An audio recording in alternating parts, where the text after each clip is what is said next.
ఇక్కడికి వచ్చారంటేనే ఇప్పుడు చెప్తా ఉన్నారు కదా, స్టార్ట్ అయింది ఇప్పుడు అంతం కాదు, ఇది ఆరంభం, ఇప్పుడు ఆరంభమైందని చెప్తా ఉన్నారు.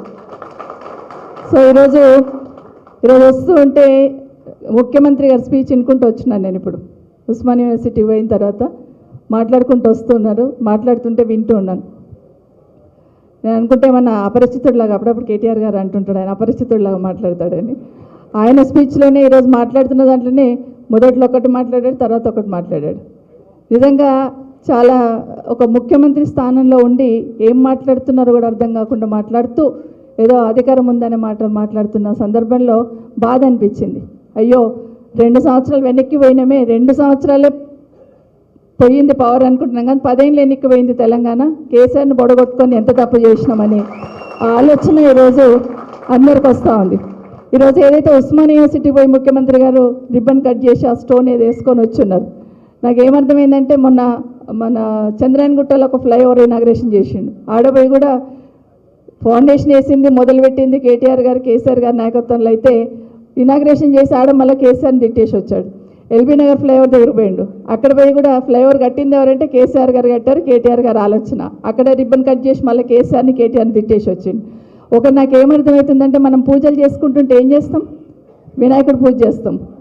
కాబట్టి అది ఏ మీటింగ్ అర్థమవుతలేదు ఆయనకు. ఏ మీటింగ్ అన్నా కానీ ముందు కేసీఆర్ని తిట్టాలి, అది లేకుండా పని జరగదు అనే లెవెల్లో ఏ కార్యక్రమం అయినా కూడా కేసీఆర్ని తిట్టుకుంటూనే పోతున్నాడు తప్పిస్తే ఏం పని చేయాలని ఆలోచన రావట్లేదు. ఈరోజు 200 కోట్లు పెట్టి ఇనాగ్రేషన్ చేసిన బిల్డింగ్స్ అని చెప్పుకుంటున్నది కేసీఆర్ గారు వేసిందే కదా, కేసీఆర్ కట్టిందే కదా. అక్కడ పోయి కూడా మళ్ళీ కేసీఆర్ని కేటీఆర్ని తూలనాడడం చూస్తూ ఉన్నాం. ఒక్క మాట బాధ అనిపించింది నాకు, బలహీన వర్గాలు చదువుకోవడం కేసీఆర్కి ఇష్టం లేదట. బలహీన వర్గాలు చదువుకోవడం కేసీఆర్కి ఇష్టం లేకపోతే 1000 గురుకులాలు ఎందుకు పెట్టారు, 1500 జూనియర్ కాలేజీలు ఎందుకు పెట్టారు, ఒక పేదింటి ఆడబిడ్డలను చదివించడానికి ఇబ్బంది పడతారు, ఒక ఎస్సీ ఎస్టీ అమ్మాయిలనైతే అసలే చదివించారనే ఆలోచనతో ఎస్సీ ఎస్టీ అమ్మాయిలకి గురుకులాలలో డిగ్రీ కాలేజీలు పెట్టారు. దేశంలో ఎక్కడ లేదు, వెరిఫై చేసుకోండి, దేశంలో ఎక్కడ లేదు. ఓన్లీ అమ్మాయిలను చదివించారు. ముఖ్యంగా మా ముస్లిం మైనారిటీ సోదరుల దాంట్లో కూడా వాళ్ళు కూడా చదివించారు కదా అమ్మాయిలనని, ప్రత్యేకంగా గురుకులాలను మైనారిటీ సోదరులకు పెట్టున్నారు, ఎస్టీ ఎస్సీ వాళ్ళకి పెట్టున్నారు. వాటన్నింటినీ గురుకులాలు బాగా అందులో చదువుకున్న పిల్లలందరూ మంచి ఉన్నత స్థానాలకు చేరుకుంటున్న సందర్భంలో భోజనం పెట్టినకే దొరుకుతలేదు వీళ్ళకి, కనీసం భోజనం అన్న మంచిగా పెడతలేరు ఆ పిల్లలకు.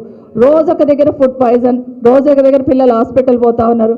మరి ఇదేం పాలన ముఖ్యమంత్రి గారు, ఆయన విద్యాశాఖ మంత్రి, మరి ఏం పాలన జరుగుతుందనేది ఆయన ప్రశ్నించుకోక ఇంకా కేసీఆర్ని ఏలెత్తి చూపించే ప్రయత్నమే చేస్తూ ఉన్నాడు.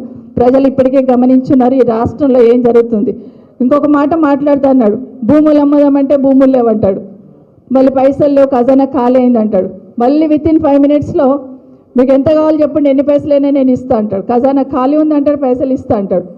ఉద్యోగాలు ఎట్లా అబద్ధాలు చెప్పిండో విన్నాం. ఇవన్నీ కూడా అబద్ధాలు చెప్పుకొని ఎన్నికల కన్నా ముందు అబద్ధాలు చెప్పి అధికారంలోకి వచ్చారు, ఎన్నికలు అయిన తర్వాత కూడా అబద్ధాలు చెప్పుకుంటూ కేసీఆర్ని తిట్టుకుంటూ మాత్రమే పాలన చేస్తుంది తప్పిస్తే ప్రజలకు ఏం చేయాలనే ఆలోచన ఈ ముఖ్యమంత్రికి లేదనేది వాస్తవం. మరొకసారి మీ అందరినీ ఈరోజు హైదరాబాద్ను చూస్తే కేసీఆర్ ఎట్లా కనిపిస్తారో కేటీఆర్ గారు కూడా అట్లే కనిపిస్తారు. ఏ ఫ్లైఓవర్ ఎక్కినా, ఏ రోడ్ చూసినా ఇది కేటీఆర్ గారు ఆలోచన. ఒకరోజు నేను ఒక ఫౌండేషన్కి వెళ్ళాను, ఫౌండేషన్ కూడా కాదు, మణికొండ నుండి ఒక రోడ్ తీసుకొచ్చారు. అక్కడ పోయి చూస్తే కొండను తెలిసి కొండల మధ్యలో నుండి మణికొండ నుండి కనెక్టివిటీ ఇచ్చున్నారు. షాక్ అయిపోయాను నేను. ఒకరోజు ఫౌండేషన్ ఎన్నిక తీసుకుపోయారు, అక్కడ 9 నెలలు ఇది కంప్లీట్ చేస్తామన్నారు. ఇంత పెద్ద ఫ్లైఓవర్ ఎట్లా సాధ్యం, అపార్ట్మెంట్ల మధ్యలోకి వెళ్ళి ఎట్లా పోతుంది అనుకున్నాను. అపార్ట్మెంట్ మధ్యలోకి వెళ్ళి తీసుకొచ్చి ఫ్లైఓవర్ ఈరోజు వేస్తున్నారు. ఇట్లా ఎన్నో ఎక్కడైనా ఏ మారుమూలకి వెళ్ళినా, ఏ గ్రామానికి వెళ్ళినా, ఎక్కడ వెళ్ళినా, ఎక్కడ చూసినా కేసీఆర్ గారి నిశాననే కనిపిస్తుంది రాష్ట్రంలో తప్పిస్తే కేసీఆర్ గారు లేకుండా తెలంగాణ లేదు. అది వాస్తవం. భవిష్యత్తు ఎన్ని తరాలు వచ్చినా కూడా కేసీఆర్ గారు లేకుండా తెలంగాణ పదమే ఉచ్చరించడానికి అవకాశం లేదనేది ఒకసారి తెలియజేసుకుంటూ, ఏదైనా కూడా జీవన్ రెడ్డి గారు ఒక మాట అన్నారు, నా చేతిలో ఓడిపోయిన వాళ్ళందరినీ నేను మళ్ళీ పదవులలో కూర్చోబెట్టినా అన్నాడు. ఇప్పుడు మాట్లాడుతూ మీరందరూ కూడా ఆయన తొందర పదవిలో కూర్చోబెట్టాలంటే బాగా ఖచ్చితంగా గట్టిగా పనిచేయాలి,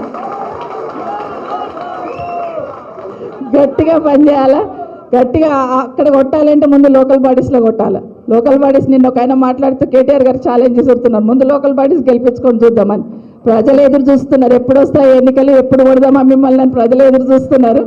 దానికి భయపడి ఈరోజు పోస్ట్ పోన్ చేసుకుంటుంది ఎలక్షన్లన్నీ. కాబట్టి ఎన్నికలు ఏదైనా కూడా ఖచ్చితంగా టీఆర్ఎస్ బీఆర్ఎస్ జెండా ఎగిరేటట్టు అందరం కూడా పనిచేద్దామని మరొకసారి మీకు అందరు కూడా తెలియజేసుకుంటూ ఇక్కడికి వచ్చిన మీ అందరికీ కూడా, ఇంత దూరం వచ్చిన మీ అందరికీ కూడా మరొకసారి అభినందనలు తెలియజేస్తూ జై తెలంగాణ, జై కేసీఆర్.